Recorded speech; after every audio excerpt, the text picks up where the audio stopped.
முதல்ல ஜாதிக்கு வெற்றி திமுக தேடுதா? சமத்துவம்னாங்க. நீங்க கேட்ட கேள்விக்கு பதில் சொல்றேன். ஜாதியை பற்றி விஷயத்தில் திமுக வெற்றி தேடுதா?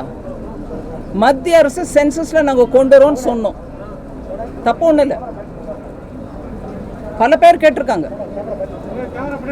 இன் பிரின்சிபல் அப்ரூவல் நாங்க கேபினெட்ல கொடுத்துருக்கோம். ஆனா அது எங்களுடைய வெற்றி எப்படின்னு சொன்னா, ஜாதியை பத்தி பேசவே கூடாது டிஎம்கேல. அதனால எல்லாத்துலயும் அரசியல் ரீதியா லாபத்தை தேடுறதுக்கு முயற்சி பண்ணக்கூடாது. தமிழ்நாட்டில் சமத்துவத்தை கொண்டாங்க. சென்சஸ் வரும் எப்படியா இருந்தாலும், அதுல இந்த டேட்டா வரும் எப்படியா இருந்தாலும், எல்லாருக்கும் அந்த டேட்டா வெளிப்படையா உதவுறதுக்கு தான் சென்சஸ் மூலமா எடுக்கிறோம். அதனால இதுல உடனே ஒரு குயுக்தி அதை திருப்பிக்கிட்டு நாங்க போராடினதுனால தான் எங்களுக்கு வந்துச்சுன்னு சொல்ல வேணாம்.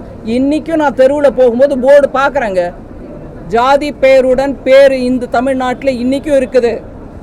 ஜாதி விவகாரத்தில் இன்னைக்கும் கழிவு, மனித கழிவை குடிநீரில் சேர்க்கறது இந்த தமிழ்நாட்டில் தான் நடந்திருக்கு. எங்கேயும் நம்ம கொஞ்சம் ஒரு விதமாக நாங்கள் நல்லா முன்னேறிட்டு இருக்கோம், வடக்கில் சில ஸ்டேட்ஸை பாருங்க முன்னேறல அப்படின்னு சொல்றீங்களே, அந்த ஸ்டேட்ல கூட இந்த மாதிரி மனித கழிப்பை கொண்டு போய் தண்ணியில குடிக்கிற தண்ணியில சேர்க்கல. டயா பூஸ்டர் சுகருடைய ரிமோட் கண்ட்ரோல் இனி உங்க கையில. அனைத்து மருந்து கடைகளிலும் கிடைக்கும்.